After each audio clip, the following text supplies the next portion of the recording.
Hi friends, പുതിയൊരു വീഡിയോയിലേക്ക് എല്ലാവർക്കും സ്വാഗതം. അങ്ങനെ ഗംഗാധരനും മാലതിയും കൂടിയിട്ട് പോവാണ്. അപ്പം കൃഷ്ണമോൾക്ക് കുറച്ച് പൈസ കൊടുക്കാൻ കേട്ടോ. ഇതെന്താ എന്ന് ചോദിക്കുമ്പോൾ പറയുന്നുണ്ട്, നിനക്ക് ഇത്തവണ വന്നപ്പോൾ ഒരു ജോഡി ഡ്രസ്സ് പോലും എടുത്തുകൊണ്ട് തരാൻ പറ്റില്ല. അത് സാരില്ല, അച്ഛന് വയ്യാതെ കാണാൻ വന്നതല്ലേ, അതൊന്നും കുഴപ്പമില്ല എന്ന് പറയും. അത് സാരില്ലടി, ഇതിൻ്റെ സന്തോഷത്തിന് തരുന്നതാ, നീ വാങ്ങുക എന്ന് പറഞ്ഞിട്ട് കൃഷ്ണമോൾക്ക് കൊടുക്കുക. അത് കഴിഞ്ഞ ശേഷം കുറച്ച് പൈസ അലീനയ്ക്ക് എടുത്ത് കൊടുക്കുകയാണ്. അയ്യോ എനിക്കെന്തിനാ പൈസ എന്ന് ചോദിക്കാൻ കേട്ടോ. പിടിക്ക് എന്ന് പറയും. ഇത് ഞങ്ങളൊരു സന്തോഷത്തിന് തരുന്നതാന്ന് പറയട്ടോ. നീന്നെ ഞാനൊരു വേലക്കാരിയായിട്ടോ സെർവൻ്റായിട്ടോ ഹോം നേഴ്സായിട്ടോ ഒന്നുമല്ല കാണുന്നത്, ഈ വീട്ടിലൊരു അംഗമായിട്ട് തന്നെയാണ് കാണുന്നത്. കൃഷ്ണമോളെ പോലെ തന്നെയാണ് നീയും ഞങ്ങൾക്കെന്ന് പറഞ്ഞിട്ട് ആ പൈസ അങ്ങ് കൊടുക്കുകയാണേ. മാലതി പറയുന്നുണ്ട്, ഇത് നിനക്ക് ഞങ്ങൾ തരേണ്ടത് തന്നെയാണെന്ന് പറഞ്ഞിട്ടാണ് കേട്ടോ കൊടുക്കുന്നത്. അങ്ങനെ അവർ യാത്ര പറഞ്ഞ് രണ്ടുപേരും പോവുകയാണ്. പിന്നെ കാണിക്കുന്നത് വൈജയന്തി ഇങ്ങനെ ടേബിളിൽ തല വെച്ചിട്ട് ഇങ്ങനെ കെടുക്കുകയാണ്. അപ്പോൾ കൃഷ്ണമോളും ബബിതയും കൂടിയിട്ട് ഇങ്ങനെ നോക്കി നിൽക്കുകയാണ് കേട്ടോ വൈജയന്തിനെ. അവസാനം രണ്ടുപേരും കൂടെ അടുത്ത് വന്നിട്ട് ഇങ്ങനെ വിളിക്കുകയാണ്. ബബിത അമ്മേ എന്ന് പറഞ്ഞിട്ട് വിളിക്കും. എന്താ എന്ന് ചോദിക്കും കേട്ടോ. അപ്പോൾ പറയുന്നുണ്ട്, അമ്മ ആകെ ടെൻഷൻ അടിച്ചിരിക്കുകയാണല്ലേ ചോദിക്കും കേട്ടോ. അപ്പോൾ ഒന്നും വേണ്ടൂല കേട്ടോ. അമ്മയ്ക്ക് ഞങ്ങളറിയാത്ത എന്തൊക്കെയോ രഹസ്യങ്ങളുണ്ടല്ലേ എന്ന് ചോദിക്കുക. എന്താപ്പം അങ്ങനെ ചോദിക്കാൻ കാരണം എന്ന് ചോദിക്കും. അല്ല അങ്കിള് ഗംഗാധരൻ അങ്കിള് എന്തൊക്കെയോ പറയുന്നത് കേട്ടല്ലോ എന്ന് പറയട്ടോ. എന്ത് എന്ന് ചോദിക്കും. അപ്പോൾ പറയുന്നുണ്ട്, അല്ല അമ്മയുടെ പഴയകാല കഥകൾ അറിഞ്ഞിട്ടുണ്ടെങ്കിൽ മക്കൾ പോലും അമ്മനെ വേണ്ടാന്ന് പറഞ്ഞല്ലോ എന്ന് പറയാൻ കേട്ടോ. അപ്പോൾ വൈജയന്തി പറയുന്നുണ്ട്, അത് ഗംഗാധരൻ എന്നോടുള്ള ദേഷ്യം കൊണ്ട് പറഞ്ഞതാ. അതെ, ദേഷ്യം കൊണ്ട് തന്നെയാണ് പറഞ്ഞത്. പക്ഷേ ഗംഗാധരനെ പോലെയുള്ള ഇത്രയും സീനിയർ ആയിട്ടുള്ള ഒരു പട്ടാള ഉദ്യോഗസ്ഥൻ ഒരിക്കലും അങ്ങനെ വെറുതെ പറയുമെന്ന് തോന്നുന്നില്ല എന്ന് പറയും കേട്ടോ. അപ്പോൾ പറയുന്നുണ്ട്, ദേഷ്യം വന്നാൽ ആരും എന്തും വിളിച്ച് പറയും, അത് പിന്നെ പട്ടാളം പോലീസൊന്നും ഇല്ല എന്ന് പറയും കേട്ടോ. എന്നിട്ട് അല്ല അമ്മയ്ക്ക് എന്തോ രഹസ്യങ്ങളുണ്ടെന്ന് എനിക്കത് മനസ്സിലായി എന്ന് പറയട്ടോ. അപ്പോൾ പറയുന്നുണ്ട്, എന്ത് രഹസ്യമായിട്ട് മനസ്സിലാക്കിയതെന്ന് ചോദിക്കും കേട്ടോ. അതെനിക്കറിയില്ല, അറിയാത്തതുകൊണ്ടല്ല അമ്മനോട് ചോദിക്കുന്നത്. എന്തായാലും അമ്മ അത്ര കറക്റ്റ് അല്ലാന്ന് എനിക്ക് തോന്നുന്നത് എന്ന് പറയും കേട്ടോ ബബിത. അപ്പോൾ വായിച്ചേണ്ടി ഇങ്ങനെ വിഷമിച്ചുകൊണ്ട് ഇരിക്കുകയാണ് കേട്ടോ. എല്ലാവർക്കും ഞാൻ ശത്രു, ആങ്ങളയ്ക്ക് ഞാൻ ശത്രു, അമ്മയ്ക്ക് ഞാൻ ശത്രു, ഭർത്താവിന് ഞാൻ ശത്രു, ഇപ്പം മക്കൾക്കും ഞാൻ ശത്രുവായി. ലോകത്തൊരു പെണ്ണിന് ഇതുപോലത്തെ ഒരു ഗതി ഉണ്ടാവില്ല എന്ന് പറഞ്ഞിട്ട് ഇങ്ങനെ സങ്കടപ്പെടുകയാണ് കേട്ടോ. അമ്മ എന്തിനാ ഇത്ര ചൂടാവുന്നത്? ഞാൻ ചോദിച്ചല്ലേ ഉള്ളൂ, അറിയാത്തതുകൊണ്ടല്ലേ ചോദിച്ചത്, അങ്കിളെന്തിനാണ് അങ്ങനെ പറഞ്ഞതെന്ന്. അപ്പം അതിന് മറുപടി പറഞ്ഞാൽ പോരെ അമ്മയ്ക്ക് എന്ന് പറയട്ടോ. നീ അങ്ങനെ എന്നെ മര്യാദ പഠിപ്പിക്കാനൊന്നും വരണ്ട, അങ്കിള് അപ്പോഴത്തെ ദേഷ്യത്തിന് എന്തോ വിളിച്ച് പറഞ്ഞതാണ് എന്നൊക്കെ പറഞ്ഞിട്ട് വൈജയന്തി ഇങ്ങനെ ഒഴിഞ്ഞു മാറാനായിട്ട് ശ്രമിക്കും കേട്ടോ. അപ്പോൾ ബബിത വിടാൻ പാവില്ല കേട്ടോ. ബബിത എന്ന് വെച്ചാൽ ഓരോന്ന് ചോദിച്ചുകൊണ്ടിരിക്കുകയാണ് കേട്ടോ. അപ്പോൾ ബബി പറയുന്നുണ്ട്, എനിക്കറിയാം അമ്മയ്ക്ക് എന്തോ പ്രശ്നമുണ്ടെന്നുള്ള കാര്യം. അപ്പോഴേക്കും ദേഷ്യത്തോട് കൂടിയിട്ട് വൈജയന്തി അവിടെ നിന്ന് പോകും. അപ്പോൾ കൃഷ്ണമോള് ഇപ്പോൾ തൃപ്തിയായല്ലോ എന്ന് പറയും കേട്ടോ. അപ്പോൾ വെറുതെ അമ്മനെ ദേഷ്യം പിടിപ്പിക്കേണ്ട കാര്യമുണ്ടോ എന്ന് ചോദിക്കുമ്പോൾ ബബിത പിന്നെ അറിയാനുള്ള ചോദിക്കട്ടെ, ഒരു ഉപദേശം വന്നിരിക്കുന്നു എന്ന് പറഞ്ഞിട്ട് ബബിത അവിടെ നിന്ന് പോകും. പിന്നെ നേരെ വൈജയന്തി മുത്തശ്ശിയുടെ റൂമിലേക്കാണ് കേട്ടോ പോകുന്നത്. അപ്പോൾ മുത്തശ്ശി ചോദിക്കുന്നുണ്ട്, ഗംഗാധരനും മാലതിയും പോയോ എന്ന് ചോദിക്കും. പോയി. എന്താ അവിടെ ഒരു ഒച്ചപ്പാടും ബഹളം ഉണ്ടായതെന്ന് ചോദിക്കും. അപ്പോൾ ദേഷ്യത്തോട് കൂടി ചെന്നിട്ട് ഗംഗായിട്ട് തന്നെ തല്ലി എന്ന് പറയട്ടോ. തല്ലിയോ എന്ന് ചോദിക്കട്ടോ. അവൻ നിന്നെ തല്ലണമെന്നുണ്ടെങ്കിൽ അതിനുള്ള കാരണം നീ ഉണ്ടാക്കിയിട്ടുണ്ടാവല്ലോ, നീ എന്താ ചെയ്തത് എന്ന് ചോദിക്കും. അപ്പോൾ പറയുന്നുണ്ട്, ഞാനേ ആലീനെ കിട്ടുന്നത് പൊട്ടിച്ചു എന്ന് പറയട്ടോ. അലീനയോ എന്ന് ചോദിക്കാം.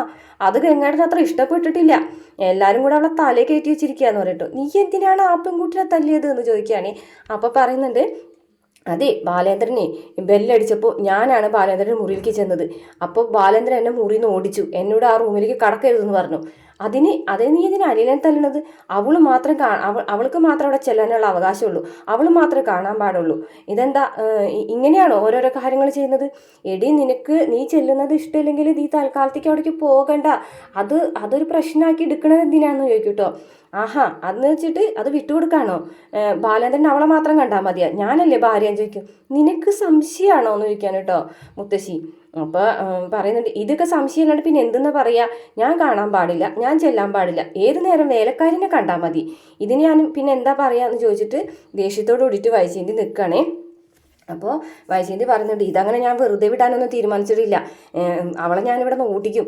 ഞാനേ വേറൊരു ഹോം നേഴ്സിനെ വയ്ക്കാൻ പോവുക, നാളെ തന്നെ ഞാനിവിടെ വേറൊരു ഹോം നേഴ്സിനെ കൊണ്ടുവരും. ഇതൊന്നും ഞാൻ അനുവദിച്ചു കൊടുക്കൊന്നുമില്ല. അവളാണ് ഈ വീട്ടിലെ എല്ലാവർക്കും അവൾ മതി. ഞാനല്ലേ നിങ്ങളുടെ ബന്ധു, ഞാനല്ലേ നിങ്ങൾക്ക് ഏറ്റവും വേണ്ടപ്പെട്ടത്, നിങ്ങളൊക്കെ എന്തിനാണ് അവളെ ഭാഗം പിടിക്കുന്നതെന്ന് വൈജയന്തി ചോദിക്കുകയാണേ.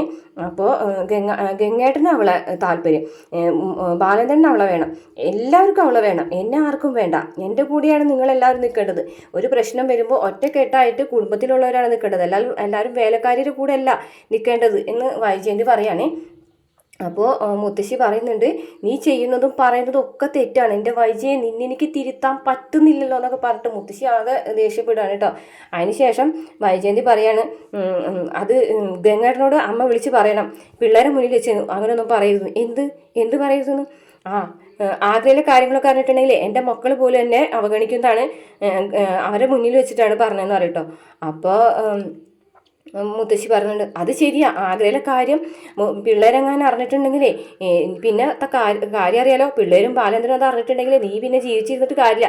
അതുകൊണ്ട് തന്നെയാണ് ഞാൻ പറഞ്ഞത് ഗംഗേട്ടനെ വിളിച്ച് പറയാനായിട്ട്. ഞാൻ അവരെ ഒന്നും ഉപദ്രവിക്കാൻ പോകുന്നില്ല, എന്നെ ഉപദ്രവിക്കരുതെന്ന് അവരെ വിളിച്ച് പറയണം എന്ന് മുത്തശ്ശീനോട് തൊഴുതിട്ട് പറയാനിട്ടാണ്. അപ്പോൾ മുത്തശ്ശി പറയും, ശരി, ഞാൻ അവനെ വിളിച്ച് പറഞ്ഞോളാം എന്ന് പറയും.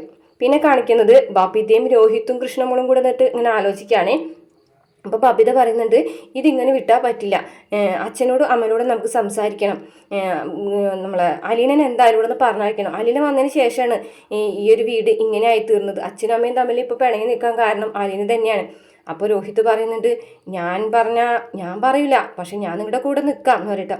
എന്താ രോഹിയേട്ടന് പറഞ്ഞാലേ, രോഹിയേട്ടനല്ലേ മൂത്തത്, അപ്പോൾ രോഹിയേട്ടന് പറഞ്ഞാൽ എന്താ, ഞാൻ പറഞ്ഞാൽ എനിക്ക് എന്തിൻ്റെ സൂക്കേടാണെന്ന് അച്ഛൻ ചോദിക്കും. അപ്പോൾ കൃഷ്ണമോള് വന്നിട്ട് പറയും, തെമ്മാടിത്തരം കാണിച്ചിട്ടല്ലേ അങ്ങനെ ചോദിക്കുന്നത് എന്ന് പറയട്ടോ. അപ്പോൾ കൃഷ്ണമോളൊന്ന് നോക്കിയിട്ട് അങ്ങോട്ട് ബബിതരെ അടിച്ച് ചെന്നിട്ട് പറയുകയാണേ, ഇനിയിപ്പോൾ എന്തായാലും ഇതും പറഞ്ഞിട്ടൊന്നും കാര്യമില്ല, അവൾ എത്രയും പെട്ടെന്ന് ഇവിടെ നിന്ന് പോകണം. അപ്പോൾ ബബിയും പറയുന്നുണ്ട് കൃഷ്ണമോളെ എടുത്ത് വന്നിട്ട്, അതെ, അലീന വന്നതിന് ശേഷമാണ് അച്ഛനും അമ്മര് തമ്മിൽ ഇടയിൽ ഇത്രയും പ്രശ്നമായത് എന്ന് പറയും. അപ്പോൾ കൃഷ്ണമോള് പറയുന്നുണ്ട്, അലീന ചേച്ചി പോയാൽ മാത്രമേ ഇവിടുത്തെ പ്രശ്നം തീരുള്ളൂന്നുണ്ടെങ്കിൽ അലീന ചേച്ചി പോട്ടെ എന്ന് തന്നെ കൃഷ്ണമോളും പറയും കേട്ടോ. അപ്പോഴേക്കും അലീന കിച്ചണിൽ വരുമ്പോൾ രോഹിത് വെറുതെ ദീദി അവൾ വരുന്നുണ്ട് എന്ന് പറയും കേട്ടോ. അപ്പോൾ അലീന എന്ന് വെച്ച് കഴിഞ്ഞാൽ ഫുഡൊക്കെ രാവിലത്തെ ബ്രേക്ക്ഫാസ്റ്റും കാര്യങ്ങളൊക്കെ ഇങ്ങനെ എടുത്തുകൊണ്ടിരിക്കുകയാണ്. അപ്പോൾ നീ അവളൊന്ന് വിളിക്കി എന്ന് കൃഷ്ണമോളോട് ബബി പറയാണ്. അപ്പോൾ മര്യാദയ്ക്ക് സംസാരിക്കാന്നുണ്ടെങ്കിൽ മാത്രം ഞാൻ വിളിക്കുള്ളൂ, നീ വിളിക്കി എന്ന് പറയും. അപ്പോൾ അലീന ചേച്ചി ഒന്നിങ്ങോട്ട് വന്നേ എന്ന് പറയും. അങ്ങനെ അലീന അവരെ അടുത്തേക്ക് വരികയാണേ. അപ്പോൾ ചേച്ചി, ഈ വീടാകെ പ്രശ്നത്തിലാണ്, അച്ഛനും അമ്മയും വലിയ വഴക്കാണെന്ന് പറയട്ടോ. ശരിയാണ്, ഇനിയിപ്പോൾ എന്താ ചെയ്യുക? അപ്പോൾ അലീന പറയും, നിങ്ങൾ അച്ഛനോടും അമ്മനോട് സംസാരിച്ച് നോക്ക് എന്ന് പറയും കേട്ടോ. അപ്പോൾ ബബി പറയും, അച്ഛനോട് അമ്മനോട് സംസാരിച്ചിട്ട് കാര്യമില്ല, നീ വന്നതിന് ശേഷമാണ് ഇവിടെ പ്രശ്നങ്ങൾ ഉണ്ടായത്, നീ പോയാൽ തീരാവുന്നതേ ഉള്ളൂ ഇവിടുത്തെ പ്രശ്നങ്ങൾ, അച്ഛനും അമ്മയും നീ വരുന്നതിന് മുമ്പ് അങ്ങനെ വഴക്കും പ്രശ്നങ്ങളൊന്നും ഉണ്ടായിട്ടില്ല എന്ന് പറയും കേട്ടോ. അപ്പോൾ അലീന പറയും, ഞാനാണോ ഇവിടെ വഴക്കുണ്ടാക്കുന്നതിൻ്റെ കാരണം എന്ന് ചോദിക്കുകയാണേ. അപ്പോൾ ബബിത പറയുന്നുണ്ട്, കാരണം എന്താണോ എങ്ങനെയാണെന്നല്ല, നീ വന്നതിന് ശേഷമാണ്, നിന്നെ അമ്മയ്ക്ക് ഇഷ്ടമല്ല, നീ ഇവിടെ നിന്ന് പോയാൽ മാത്രമേ അമ്മ നേരെയാവുള്ളൂ എന്നൊക്കെ പറയും കേട്ടോ. അപ്പോൾ അലീന പറയുന്നുണ്ട്, ഞാൻ അതിന് ഇവിടെ ഒരു പ്രശ്നം ഉണ്ടാക്കുന്നില്ല, നിങ്ങളൊരു കാര്യം ചെയ്യും, ഞാൻ പോകാൻ തയ്യാറാണ്, ഞാൻ എപ്പോൾ വേണമെങ്കിലും പോകാം, നിങ്ങൾ അച്ഛനോട് പറയും, നിങ്ങൾ വലിയ കുട്ടികളായ ആൾക്കാരല്ലേ, നിങ്ങൾ അച്ഛനോട് പറയും ഞാൻ ഇവിടെ നിൽക്കുന്നത് നിങ്ങൾക്ക് താല്പര്യമില്ല, പൊക്കോളാൻ. അപ്പോൾ അച്ഛൻ പറയട്ടെ, അച്ഛൻ പറഞ്ഞ് ഞാൻ പോകും എന്ന് പറയാണ് കേട്ടോ. അപ്പോൾ ബബിത പറയുന്നുണ്ട്, അച്ഛനെയും അമ്മനെയും പറഞ്ഞ് മനസ്സിലാക്കാന്നുള്ളത് ശരിയായിട്ടുള്ള ഇതൊന്നുമല്ല, പക്ഷേ നീ ഇവിടുന്ന് പോയാൽ ഇവിടുത്തെ മുക്കാ ഭാഗം പ്രശ്നങ്ങളും തീരും. അപ്പോൾ അലീന പറയുന്നുണ്ട്, നിങ്ങളുടെ അമ്മയാണ് പ്രശ്നം, നിങ്ങളുടെ അമ്മയ്ക്ക് മറ്റുള്ളവരെ മനസ്സിലാക്കാനുള്ള കഴിവില്ല, നിങ്ങളുടെ അച്ഛൻ അങ്ങനെ അല്ല, സ്നേഹമുള്ള മനുഷ്യനാണ്, പക്ഷെ അമ്മയ്ക്ക് സ്നേഹമില്ല, ദയയില്ല, ഒന്നുമില്ല, മറ്റുള്ളവരെ കുറ്റപ്പെടുത്തിക്കൊണ്ടേ ഇരിക്കുള്ളൂ എന്നറിയും. എൻ്റെ അമ്മനെ കുറ്റം പറയാനായിട്ട് നീ റെഡിയായി നിൽക്കുകയാണോ നീ എന്ന് ചോദിക്കാൻ കേട്ടോ ബബിത. അപ്പോൾ പറഞ്ഞ്, അതുള്ളതുകൊണ്ട് തന്നെയല്ലേ പറഞ്ഞത് എന്ന് ചോദിക്കും കേട്ടോ. എനിക്ക് പറയാനുള്ള കാര്യങ്ങൾ ഞാൻ പറഞ്ഞതേ ഉള്ളൂ, നിങ്ങൾ അച്ഛനോടും അമ്മനോടും സംസാരിച്ചിട്ട് അച്ഛനും അമ്മയും എന്നോട് പൊക്കോളാൻ പറഞ്ഞു, അച്ഛനും അമ്മയല്ല ബാലചന്ദ്ര സാർ എന്നോട് പൊക്കോളാൻ പറഞ്ഞു, ഞാൻ പൊക്കോളാന്ന് പറയും. അപ്പോഴേക്ക് രോഹിത് വന്നിട്ട് പറയും, എന്തിനാണ് പറയാൻ കാത്തു നിൽക്കുന്നത്, പെട്ടിയും പാണ്ടൊക്കെ എടുത്ത് പൊക്കൂടെ എന്ന് ചോദിക്കും. അപ്പോൾ അല്ലെങ്കിൽ ദേഷ്യം വരടാ, എനിക്കങ്ങനെ പോകാൻ മനസ്സിലടാ, ഞാനങ്ങനെ പോകാൻ തീരുമാനിച്ചിട്ടില്ല, ഞാനങ്ങനെ വെറുതെ വന്ന ആളൊന്നുമല്ല, ഞാൻ ഇവിടെ ഗേറ്റിങ്ങിൽ വന്നിട്ട് എന്നെ ഇവിടേക്ക് കയറ്റുമെന്ന് പറഞ്ഞ് വഴിയിൽ നിന്നിട്ട് നിൻ്റെ അച്ഛൻ എന്നെ വിളിച്ച് കയറ്റിയതൊന്നുമല്ല, എൻ്റെ ഉത്തരവാദിത്തപ്പെട്ടവർ കൊണ്ടുവന്നതാണ്. നിൻ്റെ മനുവേട്ടനും നെടുമ്പുറയ്ക്കൽ ബാലചന്ദ്ര മേനോൻ എന്ന് പറയുന്ന ആളും കൂടിയിട്ട് എഗ്രിമെൻറ്റിൽ സൈൻ ചെയ്തിട്ട് കഴക്കൂട്ടത്തു നിന്നും എന്നെ ഇങ്ങോട്ട് കൊണ്ടുവന്നതാണ്, അങ്ങനെ ഇങ്ങനെയൊന്നും കയറി വന്നതല്ല ഞാൻ, അത് നീ മനസ്സിലാക്കിക്കോ എന്ന് പറയട്ടോ. ഇവിടെ പ്രശ്നം ഞാനല്ല, എല്ലാവരും പ്രശ്നങ്ങൾ തന്നെയാണ്, ഓരോരുത്തർക്കും ഓരോരുത്തരായ പ്രശ്നങ്ങളുണ്ട്, അങ്ങനെ എന്നോട് ഇറങ്ങിപ്പോക്കോളാൻ പറയുമ്പോൾ ഇറങ്ങിപ്പോകാനായിട്ട് എനിക്കിപ്പോൾ മനസ്സില്ല എന്ന് എന്നെ അലീന പറയും കേട്ടോ. ഇത് കേട്ടോട് കൂടിയിട്ട് അവർക്ക് ദേഷ്യം വരികയാണ് കേട്ടോ. രോഹിത്താണെന്നുണ്ടെങ്കിൽ ഒന്നും മിണ്ടാതെ നിൽക്കുകയാണേ. അപ്പോൾ ബബി കൃഷ്ണമോളെ നോക്കുകയാണ് കേട്ടോ, ഇനി എന്ത് ചെയ്യുന്നുള്ള ആലോചിച്ചിട്ട്. അപ്പോൾ കൃഷ്ണമോള് ഒന്നും മിണ്ടുന്നില്ല. അപ്പോൾ ബബി പറയുന്നുണ്ട്, നിങ്ങളെ അമ്മനെ ആദ്യം പറഞ്ഞ് മനസ്സിലാക്കാൻ ശ്രമിക്കുക, നിങ്ങളെ അമ്മ വിചാരിച്ചാൽ പകുതി പ്രശ്നങ്ങൾ തീർന്നോളും, നിങ്ങളുടെ അമ്മയുടെ ഭാഗത്ത് തന്നെയാണ് 100% പ്രശ്നങ്ങൾ എന്നൊക്കെ പറയാൻ കേട്ടോ. എനിക്ക് ഇവിടെ വന്ന് നിന്ന് ജോലി ചെയ്യണമെന്നോ അല്ലെങ്കിൽ നിങ്ങളുടെ അമ്മേരെ കയ്യിലിരിക്കണത് മുഴുവൻ കിട്ടണമെന്നോ ഒന്നും എനിക്ക് ഒരു പ്രശ്നം ഞാനൊന്നും വിചാരിച്ചിട്ടില്ല അങ്ങനെ മേടിച്ചെടുക്കാന്നുള്ളത്. പക്ഷേ നിന്റെ അച്ഛൻ എന്ന് പറയുന്നു അന്ന് ഞാൻ പോകുന്നു രോഹിത്തിനോട് പറഞ്ഞിട്ട് അലീന അവിടെ നിന്ന് പോവുകയാണ് കേട്ടോ. അപ്പോൾ ഇവളിങ്ങനെ ഒക്കെ പറയും. പക്ഷേ നമുക്ക് അച്ഛനോട് അമ്മനോട് സംസാരിക്കാം, എന്തായാലും നമ്മളെ വാക്കിനേക്കാൾ വലിയതൊന്നും അല്ലല്ലോ വേലക്കാരി എന്ന് ബബിത രോഹിത്തിൻ്റെ അടുത്ത് വന്ന് പറയുകയാണേ. അങ്ങനെ അലീന എണ്ണിച്ച വിഷമത്തോട് കൂടിയിട്ട് വന്നു കണ്ടിട്ട് ഇങ്ങനെ നിൽക്കണം കേട്ടോ. അപ്പം മുത്തശ്ശി ഇങ്ങനെ അലീനെ വിളിക്കും, എടി പെണ്ണെ നീ എന്താ അങ്ങനെ നിൽക്കുന്നത് എന്ന് പറയും കേട്ടോ. നിന്നെ വൈജയന്തി അടിച്ചു അല്ലേ എന്ന് ചോദിക്കുകയാണ് കേട്ടോ. ആ അടിച്ചു എന്ന് പറയും. മോള് വിഷമിക്കേണ്ട എന്നൊക്കെ പറയും കേട്ടോ. അപ്പോൾ പറയും സാരില്ല, പെറ്റതള്ള അടിച്ചാണെന്ന് ഞാൻ വിചാരിച്ചോളാം എന്ന് പറയും. ഇപ്പോൾ ഈ വീട് ആകെ കലങ്ങിയല്ലേ എന്ന് പറയും കേട്ടോ. ആ കലങ്ങി കലക്കല്ലേ എന്ന് ചോദിക്കും കേട്ടോ. അപ്പോൾ പറയുന്നുണ്ട് നീ ഇവിടെ വന്നതാണ് അല്ലാതെ പ്രശ്നം എന്ന് പറയാം കേട്ടോ. അപ്പോൾ ഞാനാണോ പ്രശ്നങ്ങൾ ഉണ്ടാക്കുന്നത് മുത്തശ്ശി എന്ന് ചോദിക്കുകയാണ് കേട്ടോ. ബാലേന്ദ്ര സാറിനോട് വഴക്കിടാൻ ചെല്ലണ്ടാന്ന് ഗംഗാധര സാർ എത്ര തവണ പറഞ്ഞു, എന്നിട്ട് മേഡം കേട്ടോ. മേഡത്തിൻ്റെ വാശിയാണ്. അപ്പോൾ അവൾ എപ്പോഴും ബാലേന്ദ്രൻ നിന്നെ വിളിക്കുന്നതാണ് പ്രശ്നം. അപ്പോൾ ബാലേന്ദ്ര സാർ ഒരു ഹൃദ്രോഗിയല്ലേ, ആ ഒരു പരിഗണനയെങ്കിലും ബാലേന്ദ്ര സാറിനോട് കാണിച്ചൂടെ? ഇതിനെയാണോ സ്നേഹം എന്ന് പറയുന്നത്?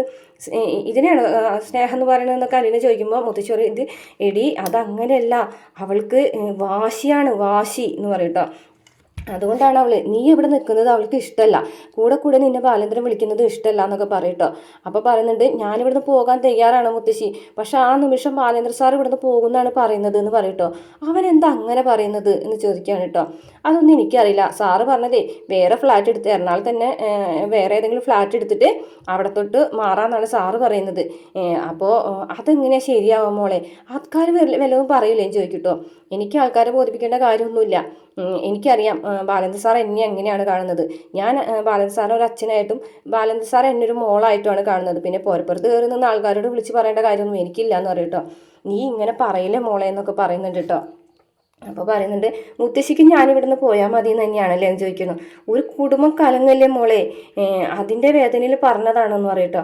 എന്തായാലും മുത്തശ്ശി ഒരു കാര്യം മനസ്സിലാക്കിക്കോ, ഗംഗാധര സാർ വന്നു പോയപ്പോൾ ഒരു കാര്യം പറഞ്ഞിട്ടുണ്ടായിരുന്നു, മേഡത്തിൻ്റെ എന്തോ പഴയ കഥകളും ബാലേന്ദ്ര സാർ അറിഞ്ഞിട്ടുണ്ടെങ്കിലും പിള്ളേർ അറിഞ്ഞിട്ടുണ്ടെങ്കിലും പ്രശ്നമാണെന്ന്. അപ്പോൾ ബാലേന്ദ്ര സാറിന് മേഡത്തിനെ കുറിച്ച് എന്തോ ഒരു സംശയം ഉണ്ടെന്ന് പറയട്ടോ. അപ്പോൾ പെട്ടെന്ന് തന്നെ മുത്തശ്ശി ആകെ ഞെട്ടിപ്പോ, എന്ത് സംശയം, എന്തോ പഴയകാലത്ത് എന്തോ കഥകളാണ് എന്ന് പറയട്ടോ. അപ്പോൾ മുത്തശ്ശിയുടെ മനസ്സിൽ എന്തെങ്കിലും ഉണ്ടെങ്കിൽ അത് മുത്തശ്ശിയുടെ മനസ്സിൽ തന്നെ വെച്ചാൽ മതി, എന്നോട് പറയണ്ട എന്ന് പറയട്ടോ. അപ്പോൾ മുത്തശ്ശിക്ക് ആകെ ടെൻഷനാവട്ടോ. നീ എന്താ പറയണത്, നീ എന്താ ഉദ്ദേശിക്കുന്നതെന്ന് ചോദിക്കും കേട്ടോ.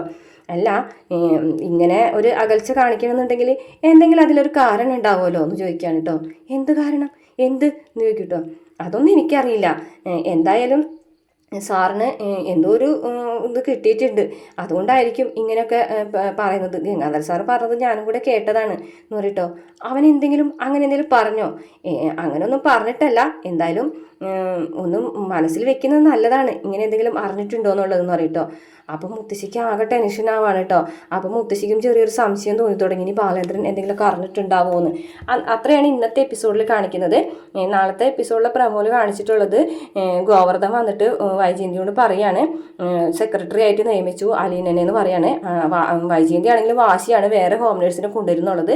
ഹോം നേഴ്സിനെ വേറെ കൊണ്ടുവരുന്ന അറിഞ്ഞപ്പോഴാണ് അലീനയ്ക്ക് പ്രൊമോഷൻ കൊടുത്ത് അഡീഷണൽ സെക്രട്ടറി ആയിട്ട് നിയമിക്കുന്നത്.